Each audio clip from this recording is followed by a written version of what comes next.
Hello, karibu tena kwenye Akili na Pesa TV by Dio. Siku ya leo nimewaletea kitu ambavyo hata nyinyi hamkuwa mnatarajia. Kitu ambavyo mtashangaa kwa sababu wakati tulikuwa tunaenda watu tulizaliwa, tukaambiwa tuende shule. Pale tulikuwa shule.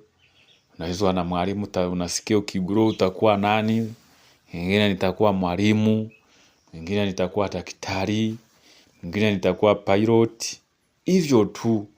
So unaona kutoka tukiwa wadogo tunafunzwa kutafuta kazi.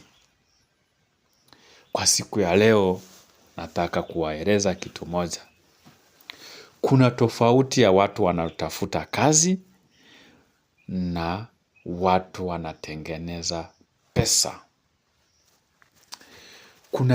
Kuna aina mbili ya watu duniani. Wenye wanatafuta kazi na wenye wanatengeneza pesa. Mtu yenye anatafuta kazi anasubiri tu nafasi. Mtu anayetengeneza pesa anatengeneza tu nafasi. Unasikia hiyo tofauti? Anayetafuta kazi anategemea mtu mwingine. Hii unafaa kuweka kwa akili yako. Mwenye anatengeneza pesa anajitegemea mwenyewe. Hiyo nayo ni tofauti kubwa sana. Wengi wanafundishwa kutafuta kazi. Ni karibu kila mtu.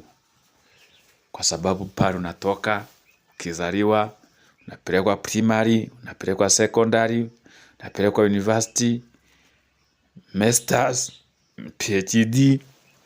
Akili tu pale, hakuna akili ingine. Nisome vizuri, nishinde poa, nitafuta kazi. So unaona wale watu wengi wanafundishwa kutafuta kazi.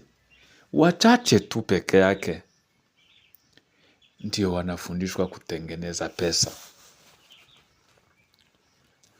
Wachache tu peke yake ndio wanafundishwa kwanza kutengeneza pesa. Unakuwa unajitegemea mwenyewe. Utakuwa na freedom.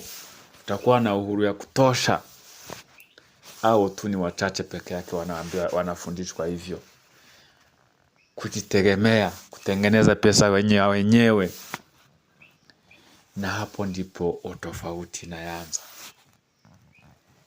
So tukifunga hii chapter ya leo, tukifunga hii sehemu ya leo,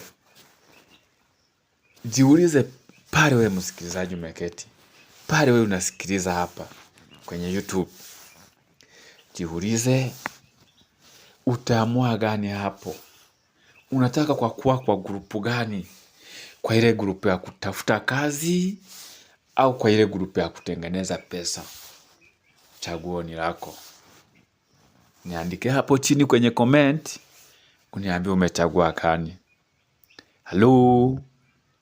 Asanteni sana kwa siku ya leo.